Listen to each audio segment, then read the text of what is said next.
When is a loaf not a loaf? Well, don't worry, this is not just a bad Christmas cracker joke. In all seriousness, this was an intellectual discussion as academics and scholars reach their conclusion. The answer brings a new focus to our Christmas story that turns it from nice and sweet into something messy and gory.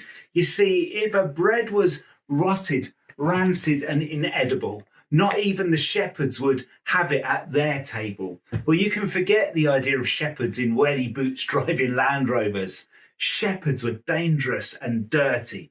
They were the tramps of their culture. When even a leper's reputation was higher, why were shepherds among the first to see the newborn Messiah? So we jump over to Matthew and the story gets worse with magicians and astrologers tracking Jesus' birth. Surely some mistake. I must have this wrong. The nativity scene should be soft and cuddly and warm with cute animals and babies not crying. But it's easy to believe our gospel writers are lying. If we follow their narrative and project ahead to our current time, our nativity would be full of druggies, drunks and prostitutes, lowlives from a world of crime. Matthew and Luke, they make the best of an inconvenient truth. Jesus was a nobody, except to those who could see behind the grime. The saviour of the world born into such alienation. Surely God could have picked a better situation for his son's incarnation. Well, after the stable and the manger, the story gets worse. They have to flee the place of Jesus' birth, becoming illegal immigrants and foreign refugees to escape Herod, the murderous dictator who brought the country to its knees. This king murdered his own family as potential rivals to the throne and ordered the deaths of all babies the same age as Jesus, just to ensure he would stay king and he would be king alone. Hunted by the world's most powerful monarch of the region, the young family fled until the king's life ended its final season. This is hardly the stuff of cute nativity plays.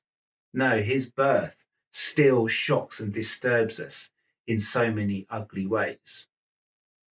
Well, the family came home and they lived happily ever after. Of course not. This story is worse than a TV soap disaster. The young boy Jesus was an embarrassment to his town. He was the focal point of rumours that were circling around. He was known as a mamzer, which is such an unpleasant term, that all children born without a father all had to learn through the taunts and insults of people with intentions so bad. Where's your father, Jesus? Jesus, where's your dad? An unmarried mamzer, but what makes things worse? Imagine this unmarried mamzer claiming a virgin birth. I know it's not so shocking today and hardly contrary, but it is why the gospel writers always call Jesus the son of Mary. A virgin birth? Well, that's laughable and blasphemous. Why would anyone claim this is how God would work?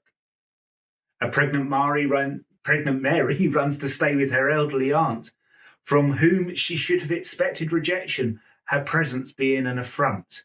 But Elizabeth and elderly husband Zechariah recognize the truth of the coming Messiah. Mary's behaviour and unconvincing story still causes problems for us too.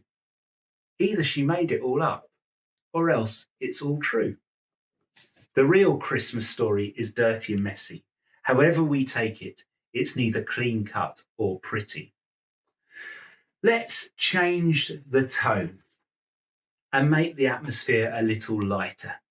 To make our nativity story a little more fun and brighter, let's think about the miracles Jesus grew up to perform. We like miracles, don't we? They make us feel secure and safe and warm. But the virgin birth miracle of this nativity story was hardly seen as an overwhelming sign of God's glory. Miracles, strange events, supernatural occurrings were seen as the sign of a demonic power stirring, or simply the results of fraudulent trickery. Hardly something kindly, godly, and Christmassy. The wrong sort of people arrive at the birth. The wrong sort of parenthood would have felt like a curse. Jesus' story is still a problem for many today until we begin to realize God often works in this way, because no historian in their right mind would make up a tale so uncomplimentary unless they were pointing towards something dependable, true, and heavenly. Strange, horrific, and hard to stomach, yet compelling and full of life, incendiary and dynamic. Believe it or not, but surely, surely, surely, you must agree this is more than just a twee story.